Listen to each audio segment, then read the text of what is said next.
It's day two of Kamala Harris's trip to Central America, and while the vice president claims to be addressing the root causes of the crisis, thousands of migrants continue to stream across the border.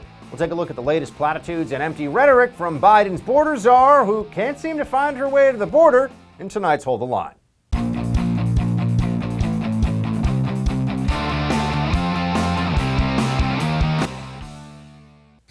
And I want to emphasize that the goal of our work is to help Guatemalans find hope at home.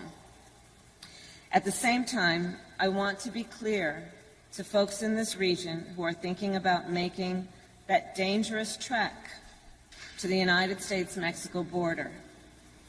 Do not come. Do not come. Welcome to Hold the Line. I'm Buck Sexton. The vice president there flew over the border, didn't stop at it, has never stopped at it, has no interest in speaking to Border Patrol down there, seeing for herself, as I have, the large numbers of migrants illegally crossing into the United States and then claiming defensive asylum once they have been apprehended. Doesn't want to see that. She wants to go to Central America. That's where she is right now, the vice president, having meetings with leaders of countries like Guatemala, and she's telling people that they should not come to the country illegally. Do we think that's going to change anything? Do we think that there's going to be a shift now in the enormous surge, continuing surge at our border? 170,000 is the projection, not yet confirmed but expected for last month. That's May. 170,000 apprehensions. That doesn't even include gotaways, and there are tens of thousands of those at the border, people who just made a run for it and made it. We're never apprehended, never arrested, never processed. So what is the answer? Kamala Harris just telling us that we're going to deal with climate change and root causes in Central America? This is fundamentally unserious. If she really wanted to handle the problem, it is a U.S. law enforcement, border enforcement issue first and foremost, and there must be a change in the incentive structure for people that want to come into the country at the front of the immigration line by illegally entering America. Here is Kamala saying, oh no, she has no interest in a grand gesture like actually going to get some ground truth as border czar at the border. On the issue of Republicans' political attacks or criticism or even concerns, the reason I am here in Guatemala as my first trip as Vice President of the United States is because this is one of our highest priorities, and I came here to be here on the ground to speak with the leader of this nation around what we can do in a way that is significant, is tangible, and has real results. And I will continue to be focused on that kind of work as opposed to grand gestures. Significant, tangible, real results. Like what? Notice that she's speaking in platitudes here. You know, we're going to come together and we're going to have a meeting of the minds and solution-oriented, think outside the box, whatever, right? Okay, what are you going to do? Guatemala has neither the resources nor the will to stop anyone from leaving that country that wants to. So how exactly is this going to work? Oh, we're going to give foreign aid to Guatemala? Is that going to change the calculation for a person who is willing to be an illegal migrant in the United States? In many cases, people are putting their children in the hands of cartels, in the hands of cartel smugglers to get them into the U.S. To give you a sense of how much they want to enter illegally, that's the kind of risk they're willing to run, not only for themselves, for their own children. And Kamala Harris thinks if we give a little more money to the government of Guatemala, the governments of El Salvador and Honduras, that the flow will stop. What about the other 60 some odd countries that have people showing up, coming into the United States illegally by walking across our southern border? What is Guatemala going to do about that? Does she ever address this? No, of course not. Because what she wants this to be is a photo op tour of Kamala on the world stage, Kamala, the great internationalist, sitting down and doing the kind of important stuff that a future president would do. And of course, do a bit of virtue signaling on the side and just talk about how the real problem here, from her perspective, is that we just need to do more to support the migrants who are coming into America illegally. Here's what she said. The kind of violence and danger that is associated with that trek, especially when we're talking about from Guatemala through Mexico to the United States. It is extremely dangerous. We are looking at a situation where people are fleeing because of hunger, because of the hurricanes, because of the pandemic. So the reason I am here is to address those issues, knowing that the people who are here for generations, they want to stay, they don't want to leave, but they need opportunity, they need assistance, they need support. No, a lot of them want to leave. I've spoken to them, actually, at the border, which Kamala Harris has not done, does not seem to want to do. I've sat there and heard their stories about how they're here for economic opportunity. There is no future in which Guatemala is going to have a similar standard of living per capita, a similar job market. There's no realistic future in which that's going to be the case. Not in 5 years, not in 50 years. So what exactly is Kamala Harris saying? Well, that's the question of the day, because this is the part of the interview that NBC News cut out, didn't want you to see, but then people found it and they put it out there. And here's what the vice president actually says about her border czar-dom. Any plans to visit the border? At some point, we are going to the border. We've been to the border. So this whole thing about the border, we've been to the border. We've been to the border. You haven't been to the border. And I haven't been to Europe. And I don't understand the point that you're making. You don't understand the point? You're saying you've been to the border, and the journalist, Lester Holt, who is on your team, who's a Democrat, who wants to help you, is saying, but you have not been to the border. So why are you saying in an interview right now that you have done something you have not done? By making this a we thing, that does not change the fact that we have actually not had the vice president who's in charge of fixing the border crisis go there. So yeah, NBC News trying to help her out, trying to cut that out so people won't see it, but we found it. And in case you're wondering at this point, if there's any doubt in your mind that yes, in fact, there is a problem here, that yes, in fact, it is the Biden administration coming into office and deciding to dispense with the procedures and policies the Trump administration put in place, like the Remain in Mexico policy, first and foremost, to deal with this issue. Until there's an acceptance that that's what happened and that's why there's the surge, the Biden administration has caused this tidal wave of illegal migration into the United States. We don't get anywhere, folks. So if you're wondering, here's actually the president of Guatemala who's saying, oh yeah, it's Biden's fault, by the way. When President Biden relaxed U.S. border policy, he says the administration sent out a more welcoming message. The talk that they were going to allow family reunification made the Coyotes take a lot of children towards the border of the United States. The Biden administration rhetoric about immigration, the lack of enforcement, family reunification, all these different issues, the cartel human smugglers, the Coyotes, and by the way, the cartels are making hundreds of millions of dollars on this whole procedure. In addition to all the money they're making with the drug smuggling, that's just on the human smuggling. The cartel said, oh wow, now's a great time to start bringing people across the border because their children and the family units will be able to stay. Let's go. Let's bring everybody. That is exactly what happened. The president of Guatemala, this is not Donald Trump. It's not a Republican. The president of Guatemala is saying it, and Democrats are just like, no, we've been to the border, except you haven't. Not Kamala, at least. She has not been to the border, and she's not going. You know why? Because of the fear of a photo of her at what is a clear crisis that she's supposed to fix. And not only will she be unable to, she's unwilling to. And she's got her eye on the Oval Office for herself, as we all know. All right, coming up, Florida Governor Ron DeSantis taking aim at Dr. Anthony Fauci, telling folks it's time to choose freedom over Fauciism. Up next, we'll talk to Florida State House candidate Brian Cloudis about DeSantis' leadership in his home state. Stay right there. If you've ever thought about investing in real estate, I want you to take me up on this recommendation right now. Visit doneforyoubuck.com, where you can learn more about my friends at Done For You Real Estate. If you haven't checked them out yet, let me make this easy for you. These guys have found a way to make real estate investing straightforward, and their system flat out works. I know because I'm using it successfully. It allows everyday, hardworking Americans to finally own investment real estate without all the risk and difficulty of doing it on your own. I can't tell you in clear enough terms during this quick 60-second commercial how important it is you check these guys out. So how about this? If you visit doneforyoubuck.com, just go to that website. At the top of the page is a podcast interview I did with Done For You Real Estate, where you can hear me talking to the founders of the company about my experience with their company as a client in my own words. I'll tell you about it in detail, from picking the city to the house, getting the broker, getting the loan, even getting a tenant in place so I get cash flow coming to me every month. Visit doneforyoubuck.com, listen to the podcast interview, and give my friends at Done For You Real Estate a chance to show you what they can do for you.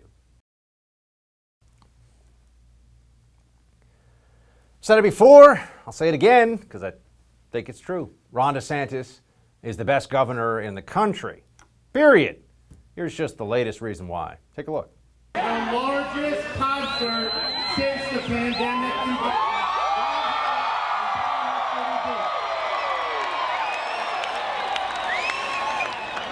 And the only reason we're doing that is because Florida chose freedom over Fauci.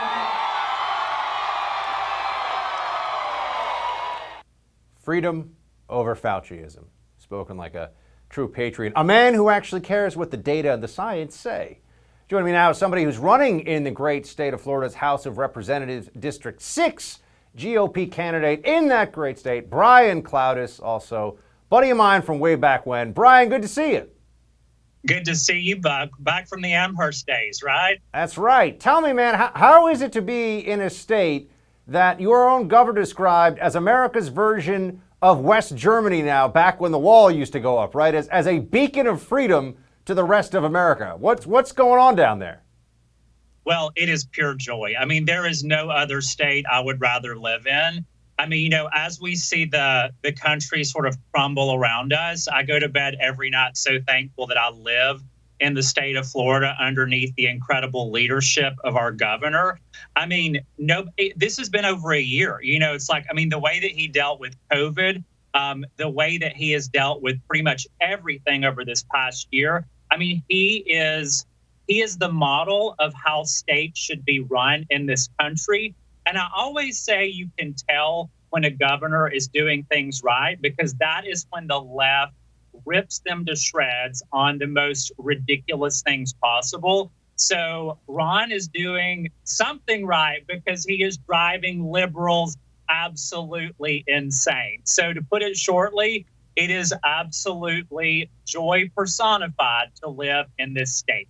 And I know you're running for office there, so it's a good thing that your home state is is a place that you are a big fan of. Tell me this. Governor DeSantis has recently been taking on big tech at the state level, effectively preventing the social media giants from being able to take action against a candidate like yourself, by the way, for state office in Florida. What do you think about this? And are you expecting it's the beginning of more actions like it? I say thank the Lord. He's doing what should be happening at the federal level, and it's not. So he's saying, well, we're going to be doing it at the state level at least. I mean, the censorship that is going on in our country is absolutely ridiculous. When big tech has more power than our actual government, when we live in a country that allows a seated president to be deplatformed, I mean, it's truly horrifying to think what we are living in. And kudos to Governor DeSantis for saying, you know what? We're going to make change at a state level. I mean, this is why we have state legislation, because things can go, pardon my French, to crap in the country, but you can choose to live in a state that is getting things right. And what the governor is doing in this state, again, is bar none to anyone. He is tackling these things like big tech. He is tackling the fact that you should not have to have a COVID vaccination passport to do things. I mean, these are basic rights as human citizens of this country that are being infringed upon. I mean, it is truly ridiculous. And he is calling it out, left after right. And I mean, look at his fight against China as well. I mean, these are things that are shocking that we're having to fight at a state level. But he's just hitting these all like straight on. I mean, his legislation with like the CCP, he was like, this is ridiculous that we're in bed with these people. We need to, as Americans, say no more ties to China, no more sleeping with the enemy. but he's going to do it at least in our state level. So I think that he is creating legislation at a state level that needs to be echoed at the national level. And I think he's setting himself up for some really exciting things nationally for his future. Yeah. You know, you mentioned vaccine passports, Brian, and DeSantis has recently clashed with the cruise ship industry on this one. He said that, quote, in Florida, your personal choice regarding vaccinations will be protected and no business or government entity will be able to deny you services based on your decision. So just to be clear, because I think there's a similar rule that's come down in Texas as well. But so now in the state of Florida, private businesses are not even allowed to discriminate on the basis of vaccination status. Is that where we are? Absolutely. I mean, this is ridiculous. You know, if you want to get a vaccination, get it. But don't force everyone around you to have to get the vaccination as well. I mean, where has our personal freedom gone? It is absolutely mind-boggling that you have to have a card to get into public arenas. You have to show your card to get on a cruise ship. I mean, if you want to get your vaccination and feel safe on a cruise ship, more power to you. But why do you need everyone around you to get the vaccination as well? Like, it makes no sense to me that you have to force everyone around you to behave the way that you want behavior to happen in order for you to feel safe. I mean, it's these small incremental things that happen that really tiptoe into what it's going to feel like to live in a communist or socialist country, to where you don't have personal freedom, to where you don't have, you know, agency to make your own choice. And Governor DeSantis is saying, enough with all this bull crap. Here's the vaccination. Get it if you want to get it. Here is the data. If you don't want to get it, don't get it. I mean, it's the same with masking. You know, he's said from day one, it needs to be a personal choice. You know, if you want to make your own personal decisions, make them, but do not force the entire rest of the state or country to behave that you want them to. It's just ridiculous. So I applaud him for standing up to the cruise ship industry because, you know, Florida, I think, is the largest port in the country for cruise ships. I mean, he is going against a ton of power and, you know, a ton of revenue that comes into our state. But he is saying, you know, what's most important to me? It is the personal freedom of Floridians. And that is what you want your governor to be fighting for, the citizens. He is the people's governor. He is not the governor of power and big money. So I'm just so freaking thankful that he is my governor. And I can't wait to be in the House next year and hopefully get to work with him. Brian, that's a perfect transition to tell everybody where they can go if they happen to be Florida residents, they want to get involved, want to get a piece of your campaign here. Where do they go? Yeah, so go to my website, which is Clowdus for House, CLOWDUSFORHOUSC.com. You can also follow me on Twitter, Facebook, and Instagram, and it's just my name, Brian Clowdus. So please follow me. I would love y'all's support and love to stay in touch with everyone. Absolutely. Brian, we'll talk to you soon. Good luck to you in your race. We look forward to talking to you when you are in the Florida State House. Absolutely. Thanks, Buck. A major victory for the Second Amendment as a California judge strikes down the state's ban on AR-15s. Editor of BearingArms.com, Cam Edwards, is going to join us for a closer look at the ruling next. Are you ready for the next national disaster? If we learned one thing recently, it's that the unthinkable can happen at any minute. Now, the best way to ensure you survive is to prepare now with an emergency stockpile of food from My Patriot Supply. They're America's preparedness leader, giving millions peace of mind for an uncertain future. But don't wait until it's too late. Act now, before there's a stock market crash, civil unrest, natural disaster, or worse. My Patriot Supply has served millions of families for over a decade, earning 39,000 4- and 5-star reviews. Their food is specially packaged to stay fresh and delicious for 25 years. And unlike other emergency foods, each meal provides 2,000 much-needed calories when you need the most. If you act now, you'll save 25% on their 4-week emergency food kit. Just go to preparewiththefirst.com right now to save 25% on a valuable 4-week kit. That's preparewiththefirst.com. One more time, you'll get that valuable 4-week kit with a 25% savings when you go to preparewiththefirst.com.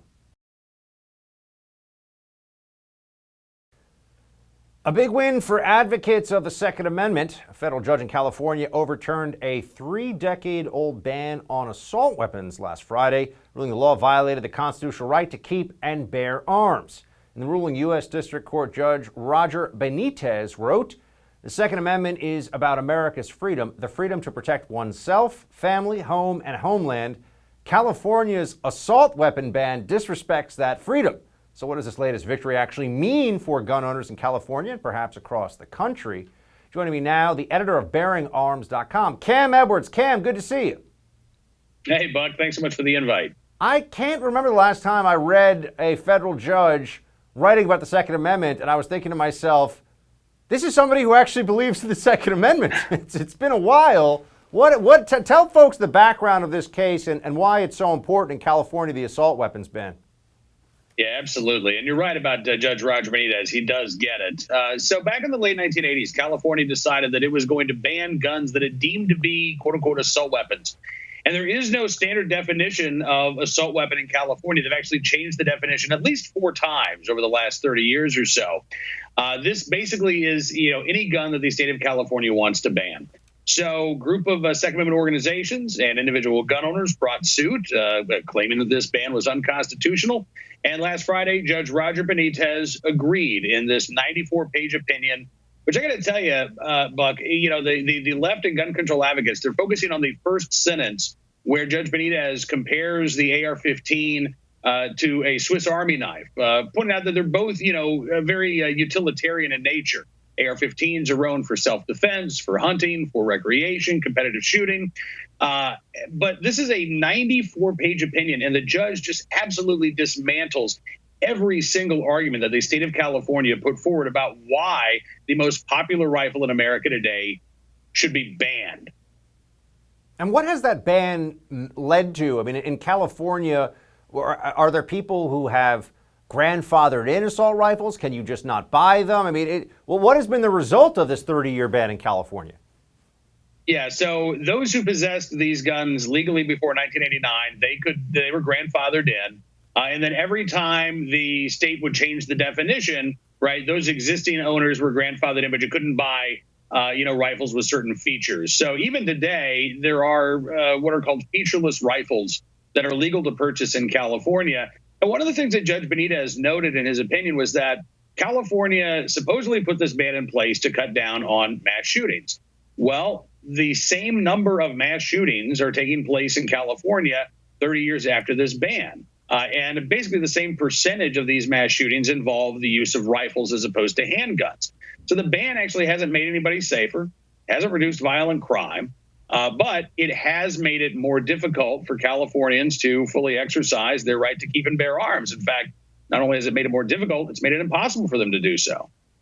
Now, what are the results immediately for, our largest state by population, California?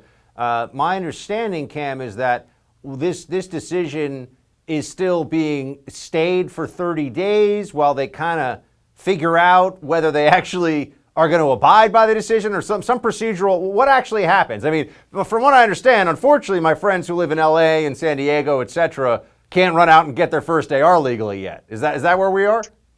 That is where we are, unfortunately, yes. Judge Benitez did stay this decision, as you noted, for 30 days. The state of California, the attorney general there, Mr. Bonta, has already said that he is going to appeal. I'd say there's probably a 99% chance that the Ninth Circuit is going to agree that this opinion should not take effect while the case is being appealed. So it means in the short term, nothing really changes for gun owners. But over the next couple of years, a lot could change. Later this fall, the Supreme Court's going to take up a case dealing with New York's carry laws. And not only will the court have a chance to address that injustice, but they'll also be able to lay out specific steps that courts need to consider when they're examining the constitutionality of gun control laws. So they could give some pretty direct guidance to the Ninth Circuit going forward, saying, listen, you've got to consider, a strict scrutiny standard here, right? You've got to consider the Second Amendment to be as fundamental a right as the First Amendment. You can't try to give due deference to the state to pass all kinds of gun control laws. So by the time this case gets to the Supreme Court, the Ninth Circuit, could be hemmed in by what the court has said. And I think that we're still likely to have a pro-Second Amendment majority on the Supreme Court. So I think the odds are good that, over the next 3 to 4 years, this case is ultimately decided at the highest court in the land in favor of California gun owners and the right to keep and bear arms. Well, just tell us what's at issue in the New York case. I follow that one as a New Yorker who has basically had his Second Amendment rights denied his entire life, New York City resident in particular, which means, this is basically a gun-free zone except for criminals and people with connections to the police department, which is a whole other conversation. But is this related to New York City not even knowing what's legal and what's not for people who have premise permits and are transporting them? Or is this about open carry? What's at issue with the New York case? Yeah, specifically, this is about concealed carry. Open carry is illegal in New York. So the only option that residents have in order to exercise their right to bear arms is to get a concealed carry permit. And in order to do so in New York State, and then separately, New York City has its own set of gun control laws, you've got to show good cause. The average person, Buck, does not have the right to bear arms in New York State or in New York City. You've got to be special.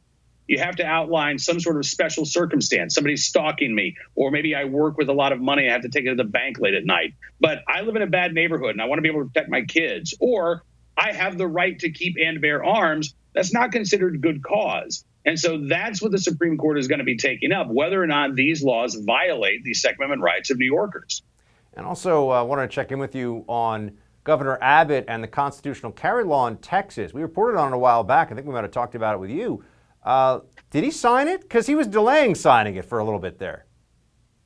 Yeah, I'm not aware that Governor Abbott has actually signed this bill yet. I'm not aware of that either. Very supportive of it.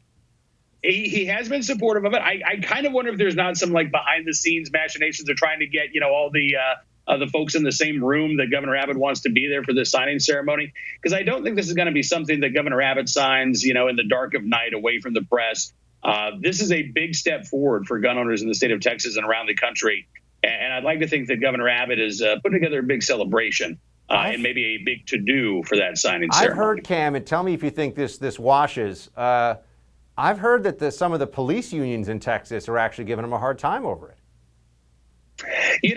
I think that's probably the case. I do. But the Sheriff's Association, I believe, in Texas remained neutral on that legislation. There were some changes that were made. And I'm not aware of any formal objections to the bill from police organizations. There may be some behind the scenes discussions. Yeah, it was stuff raised to the governor's office. It wasn't public. But I've heard, I just want to know if you find that credible. That's what I've been reported to in back channels, that some of the police unions in Houston, in Dallas, Austin, I'm sure, which is, like a communist dystopia. So we got to watch that one because, Cam, I was all excited. Oh, constitutional carry in Texas could spread other places across the country. I don't think it's gone through yet. So keep an eye on that one for us, will you? I certainly will. Here's the thing, though, Bug. If Greg Abbott has any serious intentions of running for president in 2024, he cannot be the guy to stop constitutional carry from going into effect in Texas. Absolutely not. I think you're absolutely right. So I'm wondering what happens here. But maybe it'll just be a big ticker tape parade kind of situation with that signing. We'll have to wait and see. But Cam, bringing the expertise, dropping the hammer on the expertise here, as always. Thanks so much, man. Good to see you. Thanks, Buck. A New York City psychiatrist is getting a lot of negative attention in the media for her controversial lecture a little while back to a group of students at Yale University. We'll break down her disgusting rhetoric and the light it shines on critical race theory when we come back, and you do not want to miss this.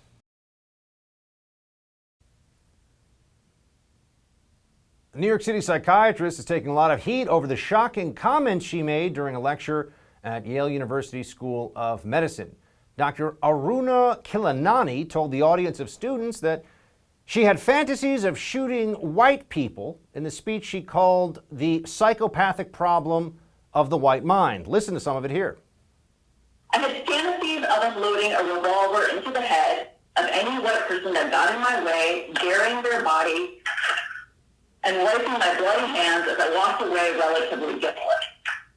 With a bouncing like that, like I did the world a favor. White people are out of their minds, and they had been for a long time. How many young minds did she infect with that disgusting rhetoric? And is anyone going to hold her accountable for it? Why wasn't Yale upset about this? A lot to unpack here. Let's bring in biotech entrepreneur and author of Woke Inc., Vivek Ramaswamy. And Vivek, thanks so much for joining us. Appreciate you being here. Hey, good to join. How you doing? So this New York City-based psychiatrist is saying she only meant to use provocation as a tool for real engagement. I feel like this is when somebody says something that's really offensive and they go, oh, I was just kidding. No, you weren't. Yeah, well, look, I think that she is a psychiatrist or psychologist. She sounds more like a psychiatric patient than somebody who's in a position to actually treat patients. But let's put her to one side. This is emblematic of the new woke movement, right? This is not just some crazy. This is somebody who's actually channeling the violent intentions of a new movement that justify, even at the limit, violence if it's advancing the right so-called progressive end. And a good way to see that is imagine if the roles were reversed and she was talking about any other race other than white people, what the reaction would have been. And that brings us to what I think is the essence of the moment that we live in today. It is a moment of woke supremacy. And I personally think that at this moment in our history, woke supremacy actually represents a bigger threat to the United States than white supremacy, not because one is better or worse than the other. Both are bad. But the problem is only one of them has really taken every American institution, from our universities to our companies to our nonprofits, by storm. And I do think it's important that we first call that out and then start a counter movement that dilutes this to irrelevance. What is woke supremacy, Vivek? You know, woke supremacy is effectively the product of a new culture of fear in this country, where there is really no greater critique that could be leveled against you in modern America than to be called a racist. And against the backdrop of being called a racist or bending the knee to this new religion, everyday Americans are choosing to bend the knee. And that has created a new culture of fear that has completely replaced our culture of free speech, fear of losing your job, fear of getting a bad grade in school, fear of becoming a pariah in your own community, such that we have sacrificed true diversity of thought in the name of diversity. In the name of inclusion, we've actually created this new exclusionary culture where certain points of view just aren't welcome. And there is, as a consequence, a new cultural red guard in this country that is the equivalent of the Chinese Cultural Revolution, except instead of pushing classical Marxism, this time they're pushing wokeism. And I think that's the moment we live in, where wokeism used to be about challenging the system. Today, it is the system. And we're going to need new heterodox thinkers, new countercultural speakers to be able to stand up to that new orthodoxy, to make sure that we revive an American ethos where we don't bow down to any orthodoxy, let alone a woke one. Were you surprised that not only would Yale University host this kind of a speech, but afterwards there was nothing happened until this came to public view, the speech, you know, the audio of this, the New York Post did a write-up on it. And if anyone had said what this psychiatrist had said about another race, another gender, I even said if you claim this about, you know, cats, that you were going to go out and execute cats because you hate them so much, there'd be an outcry. People would say that's vicious, that's crazy, that's insane. She's talking about human beings, killing them, and no one watching this has a problem? How is that possible? That's part of what woke supremacy is all about. It's about having to actually listen to the unthinkable, but to ultimately submit and accept it. And the fact that Yale took this long, I mean, I'm speaking as a Yale alum myself. I went to Yale Law School. My wife went to the Yale School of Medicine. She went to Yale College. We actually paid a lot of attention to this story. And I'm personally ashamed of how long it took the university to be able to put out even what ended up being a very meek denunciation of this, when in fact there's all kinds of other speakers who actually have intellectually, potentially provocative things to say, but they don't involve even a hint of violence, that today are canceled on campuses like Yale's on a regular basis. And so that two-sided standard, where you have an institution that in the name of advancing a liberal arts education, in the name of advancing a marketplace of ideas, is really only giving airtime in an unfiltered way to one side of a full ideological spectrum. And to me, it's one thing to say that you're an institution based on orthodoxy. Maybe you're a religious institution. Maybe you're based on a particular orthodoxy and you own it. That's one thing. But what bothers me more is when a number of companies to universities claim to live by this new deliberative model where all ideas are welcome and we're supposed to be in this open marketplace of ideas, yet actually in practice are behaving like institutions that accord according to orthodoxy. And I think that that's actually the moment we live in, where there's a dishonesty, where the institutions that say that they're all about the free exchange of ideas are actually about anything but the free exchange of ideas. They're about getting in an orthodoxy into the minds of the next generation through the back door. Pick up your copy of Woke Inc., folks. Read more about what Vivek has to say. Thanks so much for joining us, sir. Good to see you. Good to see you. Peter Daszak, one of the men at the center of the lab leak theory, spent a year denying COVID could have come from the Wuhan Institute of Virology. Now an explosive video has resurfaced in which Daszak freely admitted the lab was involved in the very type of research that could have caused the outbreak. We have that for you coming up in Quick Hits. We're living in very uncertain times, and being prepared for the unknown is more important than ever. I'm sure you've noticed the world we live in is anything but predictable. The government is passing massive spending bills. The Federal Reserve is printing trillions of dollars in fiat currency, and many experts are predicting inflation could run rampant in the coming months. That could spell disaster for the dollars in your bank account. We could all benefit from something a little more reliable right about now. What could be more reliable than real gold and silver? I'm talking about real gold and silver you can actually hold right in your hands. Call the Oxford Gold Group right now. Learn how easy it is to get real gold and silver sent securely directly to your home, or how you can have real gold and silver placed in your IRA or 401k. Just call the Oxford Gold Group at 833-600-GOLD and ask for your free guide on owning gold and silver. Again, call the Oxford Gold Group right now at 833-600-GOLD. The Oxford Gold Group is the only gold company I trust. Call them right now at 833-600-GOLD. One more time, that's 833-600-GOLD. The man at the center of the lab leak theory caught on tape, and good news for stoners looking to get vaccinated. Hey, bro. Those stories on tonight's Quick Hits. Let's get to them, shall we? EcoHealth Alliance's Peter Daszak in 2016 said some very interesting things. Let's just remember, Peter Daszak is the guy who's the third party who directed funding to the Wuhan Institute of Virology. That was funding from the U.S. government, from taxpayers, of course, because we're the ones that fund the government. And so it goes through Daszak, goes to the Wuhan Institute of Virology. Fauci says it's about $600,000.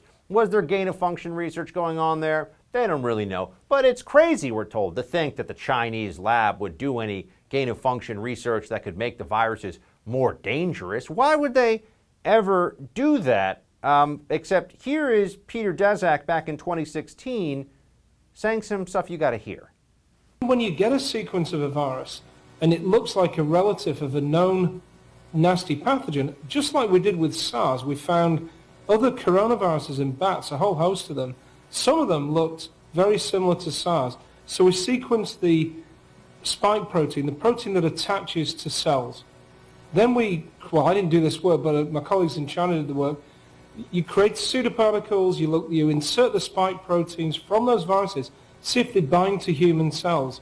And each step of this, you move closer and closer to this virus could really become pathogenic in people. So you narrow down the field, you reduce the cost, and you end up with a small number of viruses that really do look like killers. Doesn't that kind of sound like gain-of-function research going on in the Wuhan laboratory? His colleagues in China, he says, where else would they be doing this in China? So they were messing with viruses in Wuhan, right? That seems pretty clear. We know that.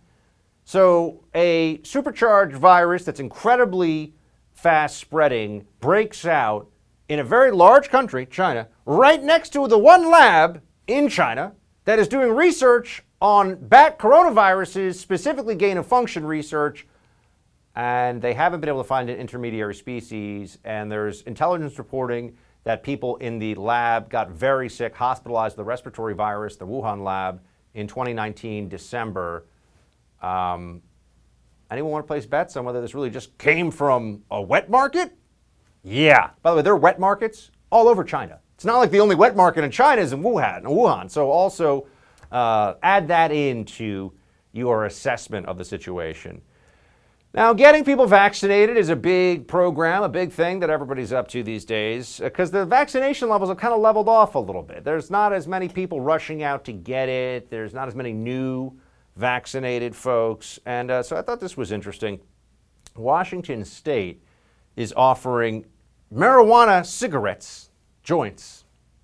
I believe that's what a joint is, a marijuana cigarette, for vaccinated people. As part of its strategy to vaccinate more of its population, Washington State will allow adults to claim a free joint of marijuana when they receive a COVID-19 vaccination shot. The state's Liquor and Cannabis Board announced on Monday, Joints for Jabs, they are calling it, was effective immediately, would run through July 12th.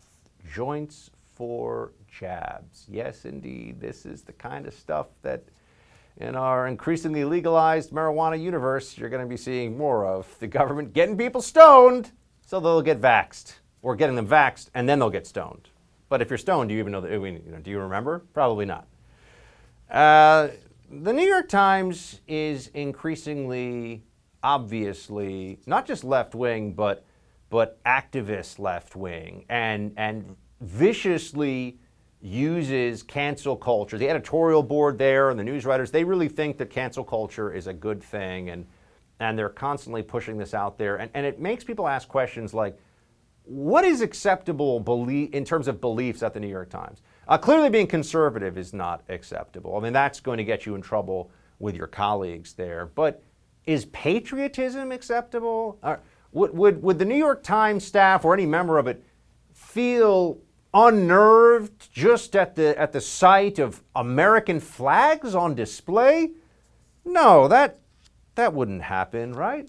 But here's a New York Times and MSNBC contributor, Mara Gay, who said this. I was on Long Island this weekend visiting a really dear friend, and I was really disturbed. I saw, dozens and dozens of pickup trucks with, explicatives against Joe Biden on the back of them, Trump flags, and some cases just dozens of American flags, which is also just disturbing because essentially the message was clear. It was, this is my country. This is not your country. That's not the message that people flying American flags are conveying. I don't know I don't know where we get that. But now if you put an American flag up and you're a Republican, you're trying to say this is my country. This is not. No, you're trying to say this is my country. This is America. This is our country. And you're celebrating it and you're expressing your patriotism, but that doesn't seem to be a plausible explanation, I guess, or if the New York Times doesn't really make much sense to me. And then before we let you go, the culture is changing very rapidly in America. You've probably noticed that. There's a lot of things going on that you'd say, well, that probably wouldn't have happened even 5 or 10 years ago. And now it's considered not just normal, it's mandatory, meaning if you don't celebrate it, if you have any questions about it, the left will tell you you're a bad person. Nickelodeon is a network for children, right? You think of Nickelodeon, you're thinking of the green slime stuff coming down on kids and maybe some shows where they learn a little history or I don't know. I haven't watched Nickelodeon in so long. I know it's for kids. I guess it's not quite like Sesame Street, but it's supposed to be a kids network. Here's the kind of stuff they're putting on Nickelodeon. And it should fill you with pride, showing who you are on the inside. Wave that pride flag up high, be true to you. Show your pride, wave those flags, everybody. Here we go. Red like orange, healing yellow is sunlight. Green, nature blue, harmony, purple is spirit. Baby blue, pink, white represent transgender people. And black and brown represent the queer and trans people of color.